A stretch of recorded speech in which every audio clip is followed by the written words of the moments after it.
Hello my dear students, कैसे हैं आप लोग। अच्छा खासा अपना चैप्टर चल रहा है और आई होप कि आप लोगों को समझ में आ गया होगा। Male reproductive system, female reproductive system, menstrual cycle, ये जो है बहुत इम्पोर्टेंट है एग्ज़ाम पॉइंट ऑफ व्यू से भी और हमारी लाइफ के पॉइंट ऑफ व्यू से भी। कल मैंने आपको बताया था मेंस्ट्रुअल साइकिल में जो प्रॉब्लम होती है फीमेल्स को, तो हमें केयर करनी चाहिए उनकी, है ना। तो चलो आगे बढ़ते हैं। अब द एंडोक्राइन सिस्टम। देखो एंडोक्राइन सिस्टम का मतलब क्या है। एंडोक्राइन सिस्टम एक सिस्टम है जिसमें बहुत सारी ग्लैंड्स होती हैं जिनको हम बोलते हैं एंडोक्राइन ग्लैंड्स। ठीक है, एंडोक्राइन ग्लैंड्स। और ये जो ग्लैंड्स हैं ये हमारी बॉडी के अलग अलग पार्ट्स में पाए जाते हैं जिनको हम अभी थोड़ा स्टडी करेंगे। पहले पढ़ लेते हैं कि एंडोक्राइन सिस्टम क्या है और एंडोक्राइन ग्लैंड। तो एंडोक्राइन ग्लैंड्स मैंने बताया आपको कि ये क्या है, हार्मोन्स को सीक्रेट करने वाली ग्लैंड्स है। और ये क्या करती हैं, डायरेक्ट जो है ब्लड में उनको सीक्रेट करती हैं। और ये हर एक बॉडी पार्ट्स को मतलब उनकी रिक्वायरमेंट के अकॉर्डिंग ये वहाँ तक वो सिक्रेशन पहुँचाती है, यानी वो केमिकल्स या हार्मोन्स उनको और अलग अलग ऑर्गन्स को पहुँचाती हैं। ठीक है, अब जो बात आती है कि सबसे पहले हम देखते हैं कि हमारे पास बहुत सारी ग्लैंड्स हैं जो क्या करती हैं, हार्मोन्स का या एक कह सकते हैं केमिकल्स का हमारी बॉडी में रिलीज करती हैं। ठीक है, केमिकल्स को रिलीज करती हैं। तो बात आती है कि ये अलग अलग जो चीज़ें हैं ये कहाँ होती हैं और क्या यूज़ में आती हैं। तो देखो सबसे पहले जो हमारा आता है पिट्यूटरी ग्लैंड। पिट्यूटरी ग्लैंड सुनिए स्टूडेंट्स, बहुत इंपॉर्टेंट है क्योंकि ये क्या करती है, ये बाकी सारी जितने भी हमारी आप देख रहे हो ग्लैंड्स हैं, ठीक है, जैसे थायराइड ग्लैंड है, पैराथायरॉयड ग्लैंड है, टेस्टिस है, ओवेरी है, एड्रिनल ग्लैंड है, पेनक्रेटिक ग्लैंड है, इन सबको ये क्या करती है, रेगुलेट करती है। ठीक है, तो यानी एक तरह से हमारी कंट्रोल की कह सकते हैं। ठीक है, और ये कहाँ पाई जाती है, base of the brain, brain के बेस में पाई जाती है, जो क्या करती है, ग्रोथ को रेगुलेट करती है और फंक्शनिंग को, किसकी, एंडोक्राइन ग्लैंड्स की, जितनी भी ग्लैंड्स हैं उनकी ग्रोथ को और उनके फंक्शंस को कंट्रोल करती है। फिर आता है थायराइड। थायराइड हमें पता है, देखो यहाँ पे थायराइड होता है, ये थायराइड ग्लैंड है। थायराइड ग्लैंड देखो कहाँ मतलब क्या काम आती है, बहुत सारी एक्टिविटीज़ को कंट्रोल करती है, जैसे कि रेट ऑफ एनर्जी, जो हमारी एनर्जी प्रोड्यूस करने की जो रेट है बॉडी में, उसको ये कहीं ना कहीं कंट्रोल करती है। फिर आता है पैराथायराइड ग्लैंड। पैराथायराइड ग्लैंड देखो स्टूडेंट्स, जो हमारे थायराइड ग्लैंड है इसके पीछे की साइड होती है। ठीक है, तो अब इसके पीछे का हिस्सा हम देख नहीं पाते, तो इसलिए इसको हम मान के चलते हैं कि यही पीछे है। तो पीछे की साइड ये क्या है, पैरेंथाइसिस पैराथायराइड ग्लैंड है, जो क्या करती है, कैल्शियम को कंट्रोल करती है, या हम कह सकते हैं कैल्शियम के सिक्रेशन को कंट्रोल करती है कि बॉडी में कितना कैल्शियम अमाउंट उसको चाहिए। ठीक है, तो ये एक तरह से मेन हो गई जो कंट्रोल करती है ऑल ग्लैंड्स को, कंट्रोल ऑल ग्लैंड। ठीक है, ये मैंने बताया आपको, जैसे एनर्जी। ठीक है, ये मैंने बताया आपको कैल्शियम, ये आपको लिखनी है एक तरह से टेबल बना करके। पहले लिखोगे ग्लैंड का नाम, फिर दूसरे कॉलम में आप लिखोगे कहाँ पे पाई जाती है। ठीक है, जैसे मैंने बताया ये बेस में पाई जाती है, ये लैरिंक्स में, ये थायराइड के पीछे। ठीक है, तो इस तरीके से आपको लोकेशन लिखनी है और उसके बाद उसके फंक्शन कि कौन सी जो है क्या काम करती है, क्या रेगुलेट करती है। फिर आता है एड्रेनल एड्रेनल्स। एड्रेनल्स जो हैं आप देखोगे ये वाले जो किडनी में पाए जाते हैं, एड्रेनल ग्लैंड्स जो हमारी किडनी में पाई जाती हैं, जो हर एक किडनी पे, दोनों किडनी पे अटैच होती हैं। ये क्या करती है, हार्ट बीट को, रेस्पिरेशन रेट को और ब्लड प्रेशर को रेगुलेट करती है, यानी बहुत इंपॉर्टेंट है ये भी हमारी एड्रेनल ग्लैंड। ये हार्ट बीट को रेगुलेट कर रही है, हार्ट बीट, हीमोग्लोबिन नहीं है जी, हार्ट बीट है, शॉर्ट में लिख रहा हूँ, स्पेस नहीं है, हार्ट बीट, रेस्पिरेशन, ठीक है, और जो पल्स है हमारी, ठीक है, इनको कंट्रोल करती है, यानी ब्लड प्रेशर को भी कंट्रोल करती है।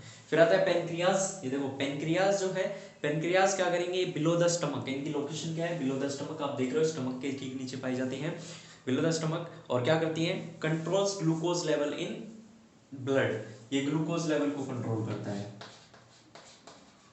ग्लूकोज लेवल, ये ग्लूकोज लेवल को कंट्रोल करता है। फिर आता है हमारा टेस्टिस।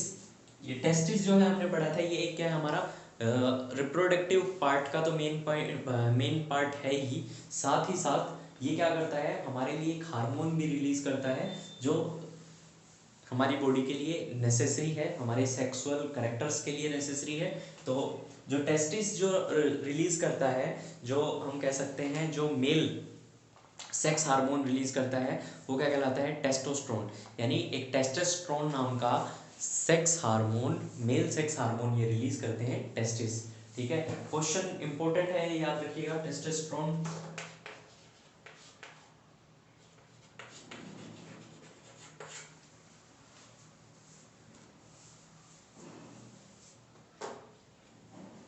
ठीक है, टेस्टोस्टेरोन नाम का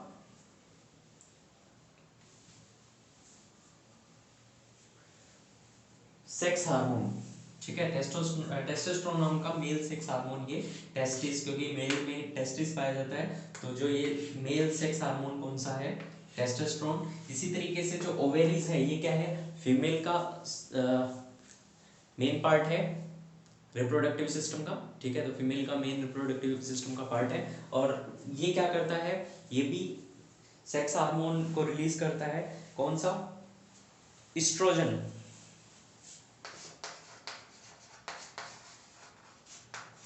देखो ओ से स्टार्ट हो रहा है बट ओ साइलेंट मानते हैं, एस्ट्रोजन बोलते हैं उसको। और दूसरा प्रोजेस्टेरोन, इसमें दो होते हैं देखो एस्ट्रोजन और प्रोजेस्टेरोन। अभी काम क्या करते हैं देखो, ये एक तो हमारी जो पहले हम बात कर लेते हैं जो टेस्टोस्टेरोन है, टेस्टिस वाला जो है, तो promote development of secondary sexual character. ये सेकेंडरी सेक्सुअल कैरेक्टर जितने भी हमारे सेकेंडरी सेक्सुअल कैरेक्टर हैं उनको क्या करता है रेगुलेट करता है। ठीक है, और इसी तरीके से ओवेरी में जो ओस्ट्रोजन है वो क्या करता है फीमेल कैरेक्टर जो सेक्सुअल कैरेक्टर हैं उनको क्या करता है रेगुलेट करता है। लेकिन प्रोजेस्टेरोन क्या करता है, ये प्रेगनेंसी के टाइम पे जो डेवलपमेंट होता है ये उसके लिए रिस्पॉन्सिबल होता है। ठीक है, तो रिलेटेड टू प्रेगनेंसी, ये जो प्रोजेस्टेरोन है पी से प्रोजेस्टेरोन, पी से प्रेगनेंसी, तो याद रखिएगा प्रोजेस्टेरोन वाला जो है वो प्रेगनेंसी के टाइम पे रेगुलेट करता है, और जो एस्ट्रोजन है, ठीक है, एस्ट्रोजन क्या करता है ये सेकेंडरी सेक्सुअल कैरेक्टर्स जो हैं उनको प्रमोट करता है। सेम ये भी सेकेंडरी सेक्सुअल कैरेक्टर्स को प्रमोट करता है, लेकिन ये मेल हार्मोन है और ये फीमेल सेक्सुअल हार्मोन है। तो ये चीज़ें आप लोगों को क्लियर हो गई होगी, आई होप सो, आप कर लीजिए फटाफट। फिर जेंडर रोल एक छोटा सा टॉपिक है, कुछ ज़्यादा नहीं है।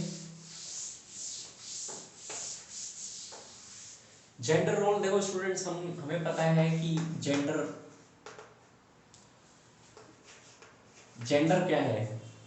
ठीक है, जेंडर क्या है, हम नॉर्मली सेक्स से भी बोलते हैं इसको कि मेल है या फीमेल है।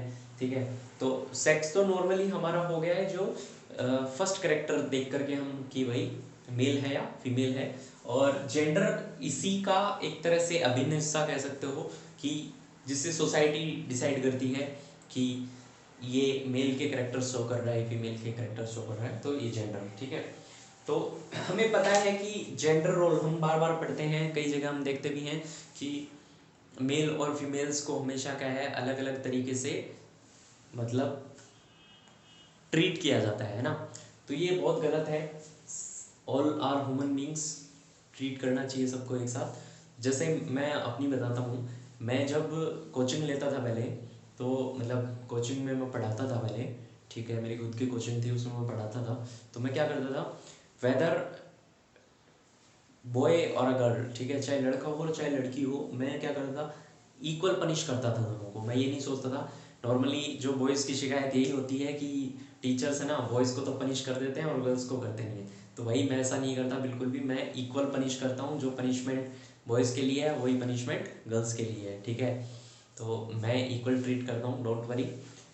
आप लोगों को मेरी साइड से कोई भी ऐसा जेंडर बिहेवियर जो है उसमें चेंज नहीं मिलेगा। ठीक है, तो लेकिन गलत है ये देखो। अब जैसे कहते हैं कि गर्ल्स का काम है सिर्फ खाना बनाना, कुकिंग कर मतलब कुकिंग करना, घर देखना, ठीक है, तो ऐसा नहीं है, बॉयज़ को भी करना पड़ सकता है, तो बॉयज़ को भी रेडी रहना चाहिए। सेम सिर्फ बॉय की रिस्पॉन्सिबिलिटी नहीं होती कि घर चलाना, ठीक है, फीमेल का भी कहीं ना कहीं रोल होना चाहिए, तो जेंडर इनइक्वलिटी कहीं ना कहीं ख़त्म होनी चाहिए। तो ये आपका चैप्टर कंप्लीट हो गया है। फिर एक लास्ट टॉपिक बचता है सेक्स डिटर्मिनेशन। तो सेक्स को डिटरमाइन कैसे करते हैं, फोएटस की हेल्प से। हमने पढ़ा था जो फोएटस है उससे, मतलब फोएटस क्या है, एक तरह से जब बेबी डेवलपमेंट में आ जाता है, डेवलप होने स्टार्ट होने लगता है, जब उनके बॉडी पार्ट्स आने लगते हैं, तो दैट इज फोएटस। और फोएटस के एग्जामिन करके हम क्या कर सकते हैं, पता कर सकते हैं कि वो मतलब जो होने वाला बेबी है वो मेल है या फीमेल है। नॉर्मली कई तरीके हैं, यूरिन टेस्ट से भी होता है, और हम देखते हैं सीटी स्कैन, अल्ट्रासाउंड से भी होता है, अल्ट्रासोनोग्राफी जिसको बोलते हैं। तो ये सब करके हम पता कर सकते हैं, लेकिन कहीं ना कहीं ये गलत है, और पूरी तरीके से ये गलत ही है, क्योंकि लोग क्या करते हैं, इसका मिसयूज़ करते हैं लोग। वही जेंडर इनइक्वलिटी वाली बात आ जाती है, लोग क्या करते हैं, अगर फीमेल होता है तो उसका अबॉर्शन करवा देते हैं, जो कि बहुत गलत है, क्योंकि कहीं ना कहीं हम एक तरह से हत्या कर रहे हैं। और दूसरी बात जो है, सोसाइटी को बैलेंस सिंग से दूर ले जा रहे हैं, बैलेंसिंग से दूर ले जा रहे हैं। मतलब कैसे, अगर सोचो बॉयज़ ही बॉयज़ हुए, गर्ल्स नहीं हुए, तो भी हम नहीं एक तरह से सर्वाइव कर पाते हैं। मतलब जो है, प्रकृति ने जो बनाया है, नेचर ने जो बनाया है, वो क्या है, दोनों ही इम्पोर्टेंट है, चाहे मेल हो चाहे फीमेल हो। तो ये जो इसको एग्जामिन करके और जो गर्भ में ही बच्चे को मार देते हैं, उसको क्या कहलाते हैं, फोर्टिसाइड कहते हैं। ठीक है, यानी उनकी हत्या करना क्या कहलाता है, फोर्टिसाइड। तो ये आपका चैप्टर कंप्लीट हो गया है। अब आप कुछ भी करो, मस्ती करो, पढ़ाई करो, as you wish. Take care, good bye.